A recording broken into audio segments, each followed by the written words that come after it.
Hello students. आज का नया चैप्टर चैप्टर नंबर 4 जनरल।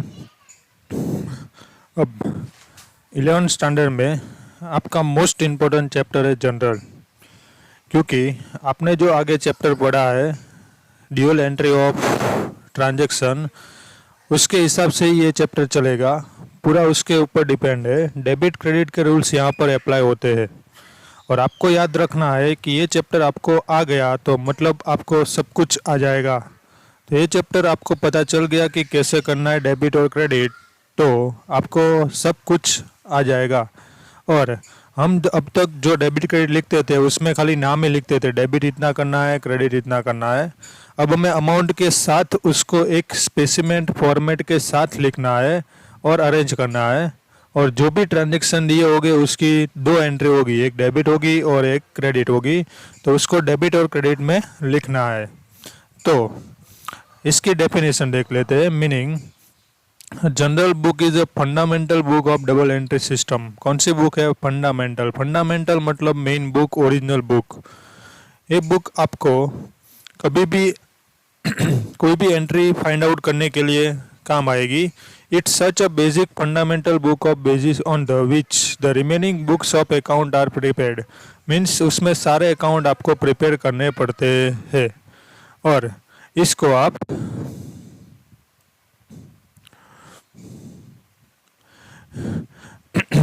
इसको आप ओरिजिनल बुक भी बोल सकते हैं। तो यहाँ पर लिख सकता हूँ a journal book is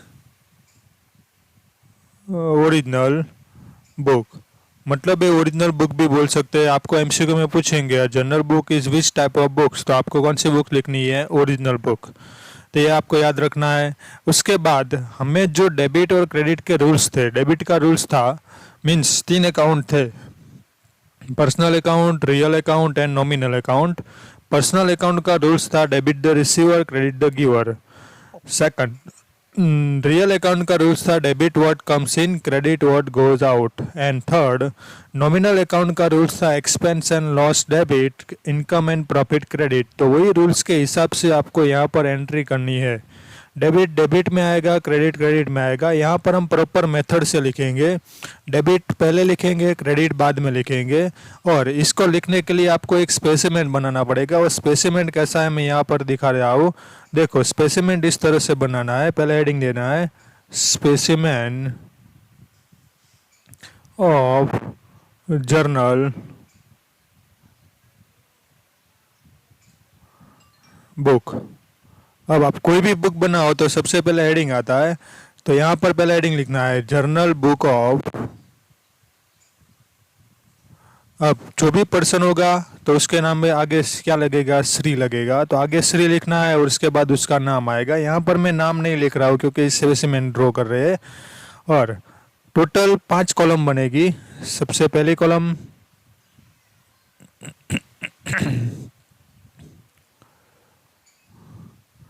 total 5 column में सबसे पहले आएगा डेट या एसआर नंबर। एसआर नंबर मतलब सीरियल नंबर। आपको जो सम में दिया होगा वो लिखना पड़ेगा। डेट दी हो तो डेट, एसआर नंबर हो तो एसआर नंबर। सेकंड कॉलम आएगी पर्टिकुलर। पर्टिकुलर में हम इंफॉर्मेशन लिखेंगे। जो डेबिट करेंगे वो डेबिट, क्रेडिट करेंगे वो क्रेडिट। उसके बाद आएगा एलएफ नंबर। एलएफ नंबर हमें ऐसे ही बनाना है, उसमें कुछ लिखना होता नहीं है। उसके बाद आएगा डेबिट रुपीस एंड उसके बाद आएगा क्रेडिट रुपीस। इसी तरह से आपको सारा फॉर्मेट बनाना है। कभी भी आपको जनरल एंट्री पूछे तो इसी तरह से फॉर्मेट बनाना है।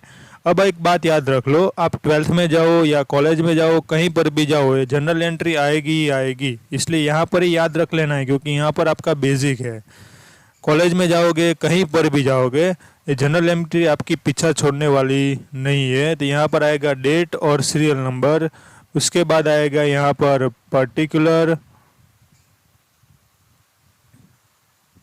फिर यहाँ पर आएगा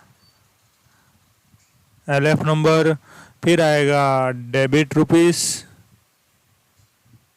और यहाँ पर आएगा क्रेडिट रुपीस।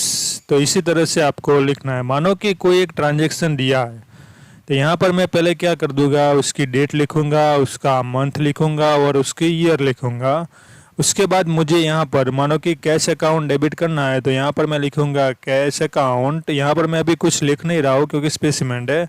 और डेबिट इसके बाजू में ऐसे डीआर लिख देना है। डेबिट को हम क्या बोलेंगे, डीआर। और उसके बाद मानो कि नीचे कैपिटल अकाउंट क्रेडिट आया, तो कैपिटल अकाउंट क्रेडिट आया तो यहाँ पर आपको क्या लिख देना है, टू कैपिटल अकाउंट। पर टू का मतलब क्या होता है, क्रेडिट। एक बात याद रखनी है, डेबिट मतलब डीआर और टू का मतलब क्रेडिट। और दूसरी बात, यहाँ पर आपको बीइंग लिखना पड़ता है। बीइंग को हम बोल सकते हैं नरेशन।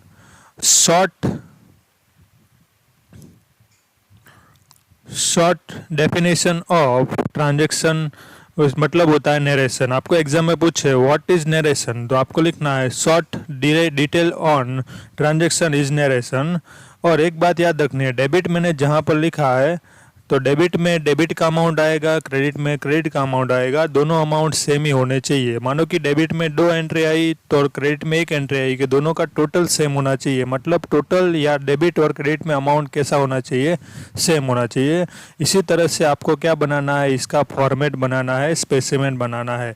मानो कि एक ट्रांजेक्शन पूरा हो गया तो यहाँ पर आप क्या कर दोगे, लाइन ड्रॉ कर दोगे। और लाइन कहाँ पर ड्रॉ करनी है, पर्टिकुलर में ही ड्रॉ करनी है। ये बात आपको याद रखनी है। और पर्टिकुलर में ड्रॉ करने के बाद सेकंड ट्रांजैक्शन करेंगे। और मानो कि सारे ट्रांजैक्शन ख़त्म हो गए तो यहाँ पर आपका टोटल लगेगा। टोटल में एक बात याद रखनी है, ऊपर 1 लाइन करनी है, नीचे 2 लाइन करनी है। इसका मतलब क्या होता है, ऊपर 1 लाइन का मतलब होता है आपका टोटल हो गया, और नीचे 2 लाइन का मतलब होता है यहाँ पर आपका ट्रांजैक्शन क्या होता है, कंप्लीट होता है। इसके बाद कोई ट्रांजैक्शन नहीं है, ऐसा मतलब होता है। और यहाँ पर पर्टिकुलर में क्या लिख देना है, टोटल। तो इसी तरह से आपको क्या बनाना है, फॉर्मेट बनाना है। इसमें इतनी थियरी याद रखनी है, जैसे सम आएंगे हम थियरी पढ़ते जाएंगे। इसके बाद में जो अगला लेक्चर होगा उसमें एक सम कराऊंगा। सम कैसे करना है वो आपको देखते जाना है।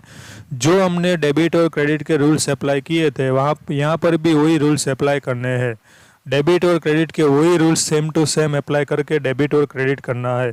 तो ये चैप्टर आपके लिए मोस्ट इम्पोर्टेंट चैप्टर है, तो याद रखना है। और सही तरह से समझ के आपको नोटबुक में नोट डाउन करके लिखना है।